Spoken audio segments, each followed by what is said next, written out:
Bienvenidos a la Guía Esencial del Poder del Espíritu Santo por Randy Clark. Yo soy Calo, bienvenidos a este canal. Si es la primera vez que nos visitas, quiero invitarte a que te puedas suscribir y dejar un like en este vídeo. Así podrás apoyarnos para que continuemos subiendo contenido de calidad que te enriquezca espiritualmente.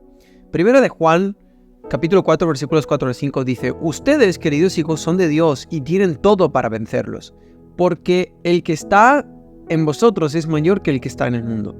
Son del mundo y por lo tanto hablan desde el punto de vista del mundo y el mundo los escucha a ellos. Al explorar este tema de la mundanalidad, es importante para nosotros tener una comprensión equilibrada de la santificación. Nuestra visión se vuelve borrosa cuando nuestra comprensión de la mundanalidad y la santificación es demasiado limitada, centrándose solo en los problemas morales de la santificación, el lado negativo, y dedicando poco tiempo a enfatizar el lado positivo y qué hacer y por qué hacerlo. Para permanecer enfocados exclusivamente en lo negativo, dejamos a las personas impotentes y sin dirección cuando se trata de seguir a Jesús. Oponerse a la mundanalidad no es simplemente no hacer ciertas cosas, sino adoptar una perspectiva y un enfoque completamente nuevos, distintos del punto de vista cristiano. Al evaluar una obra del Espíritu Santo, algunos comentan que las diferentes manifestaciones de la obra del Espíritu Santo en la vida de alguien no son suficientes para producir santidad y para confirmar el auténtico poder de Dios. Los fenómenos que ocurren a menudo en los movimientos pentecostales, carismáticos y de la tercera ola incluyen lenguas, caer bajo el poder, trances, profecías y sentir electricidad. Las escrituras indican que lenguas, caídas, trances, profecías y energía son todos indicadores de la presencia del Espíritu. Los críticos dirían que estas manifestaciones inusuales o demostraciones de poder son ejemplos insuficientes de un buen fruto, refutando así la participación del Espíritu Santo en las actividades que tienen lugar.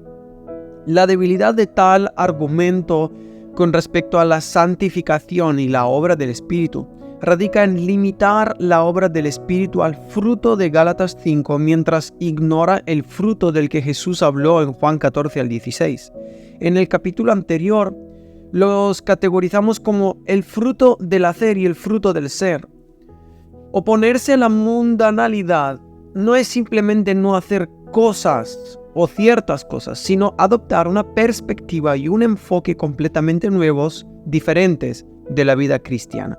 Al ignorar el fruto del hacer y centrarnos solo en el fruto del ser, no reconocemos que Jesús consideró que el pecado de la incredulidad es más grave que el pecado de la homosexualidad, cuando dijo que sería mejor para la gente de Sodoma que para el pueblo de Gomorra. Que sería mejor para la gente de Sodoma que para la gente de Capernaum, que había visto sus milagros y aún así no creía. Nuevamente, no podemos adoptar un paradigma de uno u otro cuando se trata del Espíritu Santo, convirtiéndolo en un agente de poder o de santidad. Recuerde, la presencia del Espíritu produce santidad, pero también es por poder. Es realmente una situación de ambos, y no la santidad o el poder, sino la santidad y el poder. La elección entre fruta y regalos es una elección, entre fruto y dones o fruto y regalos, es una elección ilegal. Es fruto y regalos, no fruto ni regalos. La santificación no solo está relacionada con el fruto de Gálatas 5, también está relacionada con el fruto de Juan 14 y 15. El fruto del ser y del hacer son importantes para el proceso de santificación. Tener miedo de hacer lo que Dios ordena es mucho mayor de lo que muchos definen y por lo tanto comprenden. No se limita al comportamiento moral y ético, sino también a obedecer las comisiones de Jesús y dar el fruto de hacer.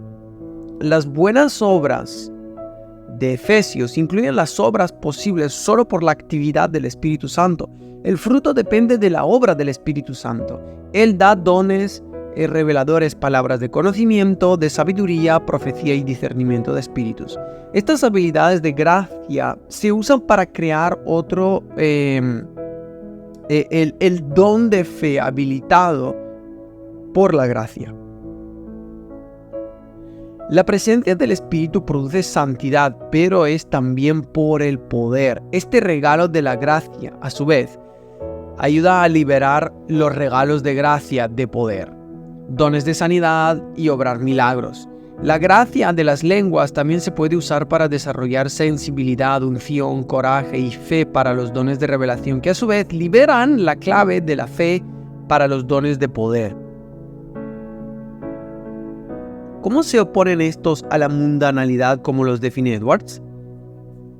Cuando poseemos una comprensión clara de lo que incluye el dominio de Satanás, reconocemos que la mundanalidad o el sistema demoníaco bajo la influencia de Satanás no se limita exclusivamente al pecado y la corrupción moral.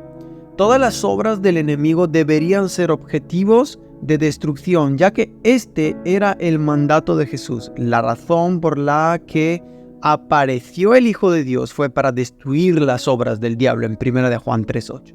Esto incluye el pecado, sí, pero también incluye la enfermedad, la opresión y otras obras del maligno que resultaron del impacto del pecado. Es ingenuo de nuestra parte equiparar únicamente la actividad de Satanás con la tentación y los pecados morales, especialmente el pecado sexual o la avaricia. Sin embargo, existe una fuerte evidencia de que la Biblia también ve la enfermedad y la demonización como obras del enemigo que también deben superarse. Lucas 10:19. Sin embargo, existe una fuerte evidencia de que la Biblia también ve la enfermedad y la demonización como obras del enemigo que también deben superarse. Lucas 10:19. Edwards señala que cuando el espíritu que actúa, opera contra los intereses del reino de Satanás, que consiste en alentar y establecer el pecado y en apreciar las lujurias mundanas de los hombres, esta es una señal verdadera de que es un espíritu verdadero y no falso. Según esta definición, cuando vemos que las personas se curan de sus enfermedades, se liberan de los demonios o resucitan de entre los muertos, o cuando se visita a los prisioneros y se aborda la pobreza personal y sistémica, entonces sabemos que Dios está en medio de nosotros. La verdadera y poderosa obra del Espíritu Santo se está forjando en medio de nosotros mientras la oscuridad se está expulsando, porque seguramente las cosas que acabamos de enumerar pertenecen al reino de Satanás, y es vital que no mantengamos una perspectiva demasiado limitada cuando se trata de la obra de Jesús o de Satanás. Me habría elaborado esta marca particular de una obra del Espíritu Santo haciendo esta pregunta: ¿la persona vive una vida cristiana victoriosa o una vida derrotada? Según la definición que estábamos explorando, la victoria y la derrota tienen muchas caras.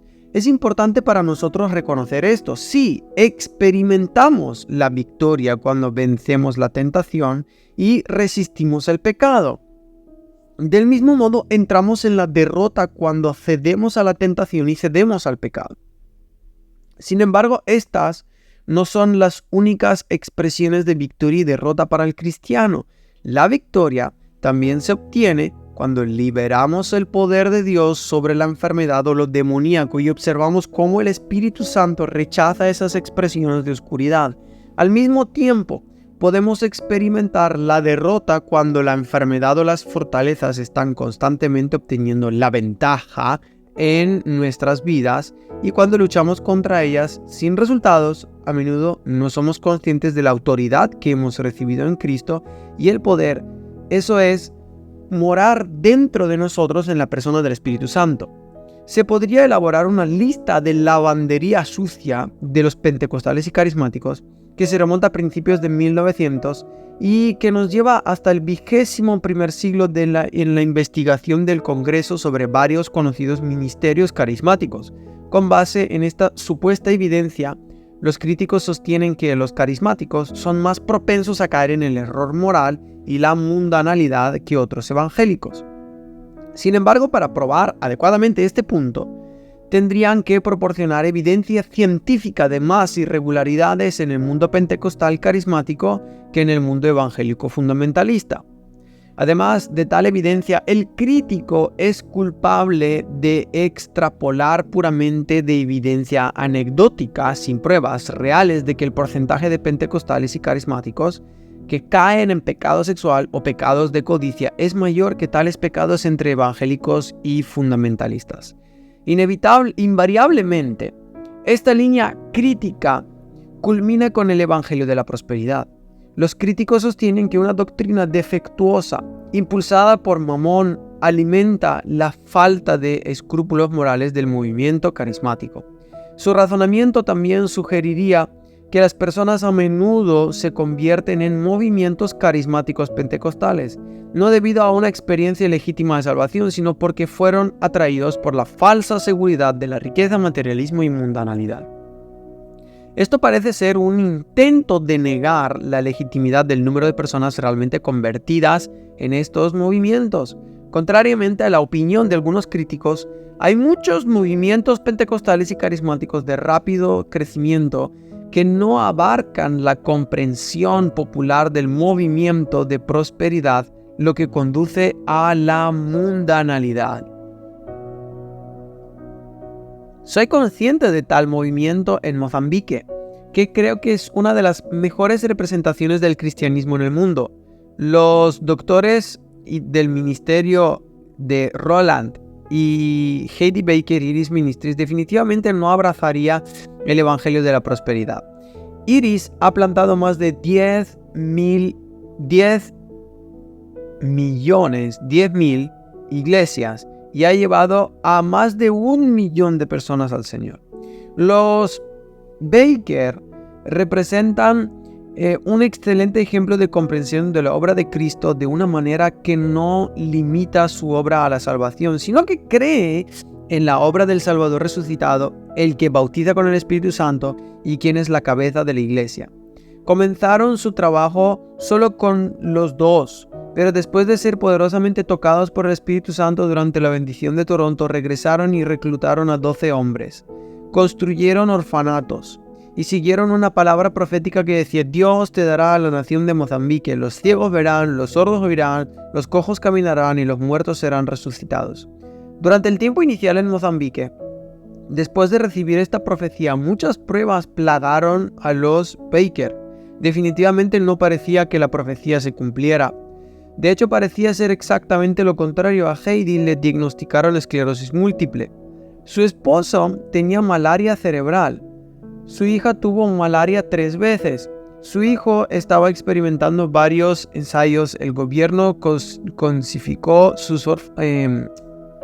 se quedó con sus orfanatos.